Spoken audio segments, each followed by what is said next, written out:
अरे बाप रे, ये कोई इंसान है क्या? साथ में काम करने वाली लड़की को डराने का सोचा तो? ये आदमी इतना चीप है, ऐसा हमने सोचा भी नहीं था। अरे मुझे तो ये कोई बड़ा मसला जैसा दिखाई दे नहीं रहा है। मौका मिलने पर हर मर्द यही करता है। मेरी प्यारी मंजू, अपने पति को अपनी जान से ज्यादा प्यार करने वाली मंजू, तुम ये सब कैसे बर्दाश्त करती हो? सही बोला। इस तरह से शांति से बर्ताव करने वाली कोई लड़की अपने कॉलोनी में है क्या? सब कुछ उसके पति के मर्जी के मुताबिक। गोविंद कुटी के खिलाफ एक शब्द तक नहीं उठाती। अब हमें ज्यादा बोल के क्या फायदा? अब तो एक बच्चे की माँ है, ये कुछ नहीं कर सकती। अगर मैं इसकी जगह होती तो कब का रिश्ता तोड़ देती। जो होना था वो सब हो गया। मेरी जानकारी के हिसाब से इस परेशानी का हल निकालने का एक ही रास्ता है। तुम मंजू अपने पैर पर खड़ी हो जाओ। जिसने पोस्ट ग्रेजुएशन किया है उस मंजू को काम आसानी से मिल जाएगा। ऐसा नहीं कि मुझे अपने पैरों पे खड़ा नहीं होना। देखो मंजू, अगर हम अपने पैरों पर खड़े हो गए तो हमें किसी से डरने की जरूरत नहीं है। बेशर्मी से इनके सामने हाथ फैलाने की वजह से ये हमारी वैल्यू नहीं करते। आज से मंजू के काम का सिलसिला, हर एक चीज का देखभाल करना, ये सिर्फ तुम्हारी चिंता नहीं है, ये सब हमारा दिया गया वादा है। मंजू, तुम इस मेंबरशिप फॉर्म पे साइन करो। सोचो मत मंजू, सोचो मत, साइन मंजू, करो। साइन करो प्लीज प्लीज करो।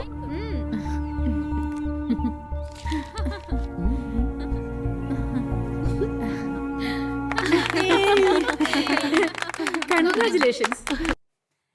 ये आपके लिए, ये आपके लिए मम्मी। हाँ, बढ़िया है। Thank you. हाँ हाय। खोलो। हाँ, बहुत अच्छा है। बहुत अच्छा है।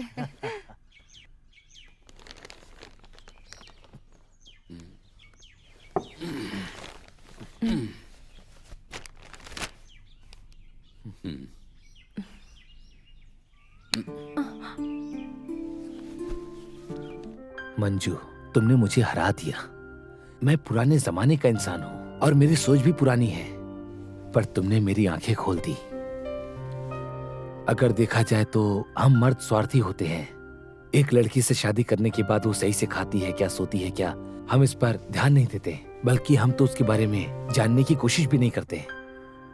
10-20 साल मेहनत करने के बाद माँ बाप के आशीर्वाद के साथ हम दोनों एक नए घर में जा रहे हैं। लड़की के सुख दुख को सोचकर परेशान होने वाले माँ बाप उसकी शादी एक ऐसे घर में कराते हैं जहाँ उसे कोई परेशानी ना हो।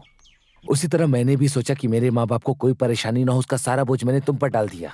उसके बावजूद भी तुमने अपनी जिम्मेदारी बखूबी तरीके से निभाई। ये हमेशा गांव में चलने वाला है ना? हाँ, अरे ये हमेशा ऐसे थोड़ी ही चलेगा। अब हम लोग थोड़ा बदलेंगे, क्या कहती हो?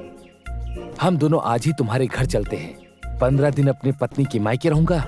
इसी बहाने तुम्हें माँ बाप को समझने का एक और अच्छा मौका मिलेगा। सही कहा ना मैंने?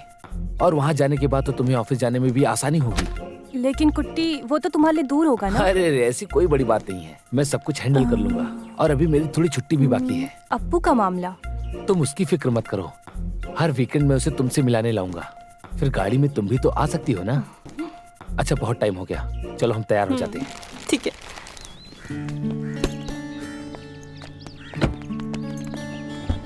हाँ बाय।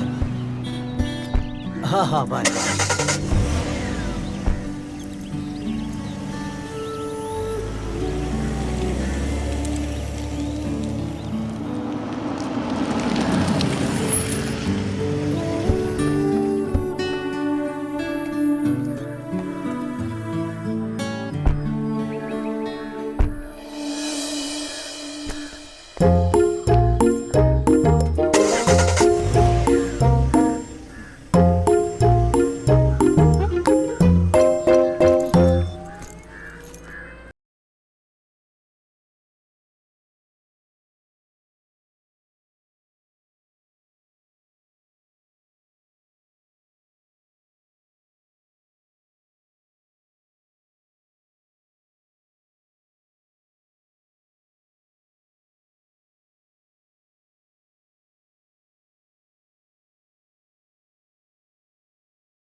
ये क्या है? ये क्या कर रहा है? बर्दाश्त करने की भी हद होती है। अरे ऐसी कोई बात नहीं है, ये सब तो मैं अपनी मर्जी से कर रहा हूँ और मैं खुद यहाँ अपनी मर्जी से ही आया हूँ। आपकी बेटी से शादी की है तो ये भी तो मेरा घर ही हुआ ना। बस हुआ बेटा, क्यों ये सब नाटक? वो बेचारे हम लोगों के साथ। गीता का भी मामला ऐसे ही हो गया है। तुम ही हमारे आखिरी भरोसा थे। ऐसे तुम भी हम लोग का हाथ छोड़ दोगे तो हमारे साथ क्या होगा? मुझे कुछ भी नहीं हुआ माँ जी। आपकी बेटी आजकल मुझे ज्यादा पसंद नहीं करती, सिर्फ मुझे ही नहीं मेरे परिवार को भी। उस कॉलोनी से जब से हम लोगों ने घर बदला है वो भी बदल गई। आपने देखा तो उसके कपड़े पहनने का ढंग, उसके चलने का ढंग, और तो और पति के साथ कैसा बर्ताव करती है वो भी देखा। क्योंकि अब वो पुरानी मंजू नहीं है। वहाँ की कुछ औरतों की बातों में आकर वो मुझे अपना पति नहीं कहती क्योंकि उससे शर्म आती है। उसने खुद ही ऐसा कहा।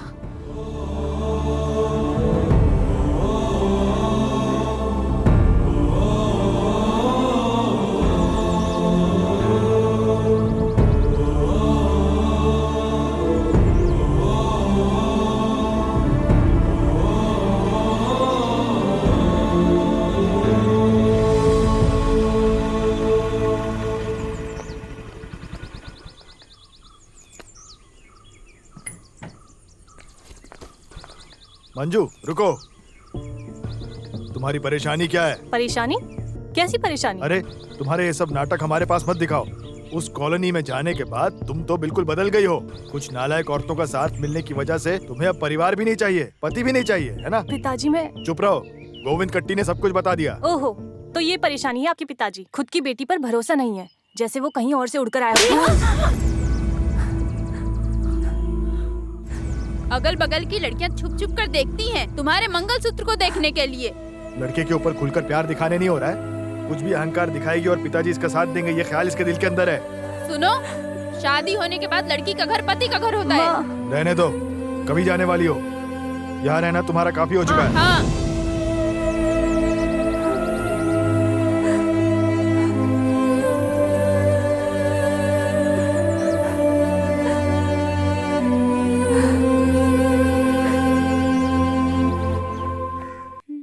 कहाँ आ रही हो? तुम्हारा रवैया सब चौखट के उस पार निकाल दो। चलो जाओ यहाँ से। बड़े साहब हाथ हटाइए। आपसे मिलने नहीं आई हूँ, मंजू से मिलने आई हूँ मैं। उससे जितना मिलना था मिल चुकी। अच्छे से शांति से जीने वाली लड़की के दिमाग में बेकार सारी चीजें मत डालो, परिवार को बिगाड़ो मत। तुम्हें समझ में नहीं आता, आगे इस घर के चौखट में आने की सोचना भी मत। ये मैं आखिरी बार बोल रहा हूँ, समझ गई? देखो बुढ़े, जुबान संभाल के बात करो मुझसे। तुम जानते भी हो कौन हूँ मैं? लोकल एसआई की बीवी हूँ। अरे तुम उसकी बीवी हो या वो तुम्हारा बीवी है? हाँ, चप्पल निकालो क्या बुढ़े? अरे बस चप्पल ही क्यों उतार रही हो? सब कुछ निकाल दो ना, यही तो संस्कार है तुम्हारे। स्त्री का सम्मान लेकर सुबह सुबह निकलकर आ जाती हो, नालायक कहीं की, बेवकूफ। अपनी काबू में रखने वाले मर्द से पाला नहीं पड़ा, एक खींच कर दूंगा। क्या मुझे मारेगा? तुझे मारूंगा तो मेरा हाथ गंदा हो जाएगा। अरे एक बार गोविंद कुट्टी ने तुझे मारकर भगाया था यहाँ से, फिर भी बेशरम की तरह वापस आ गई यहाँ पर। निकल जा यहाँ से। ये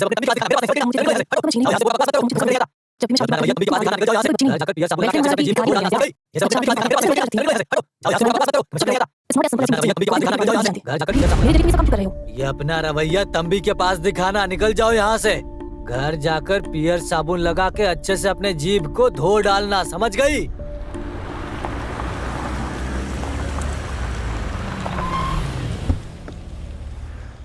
दीदी, दीदी, दीदी।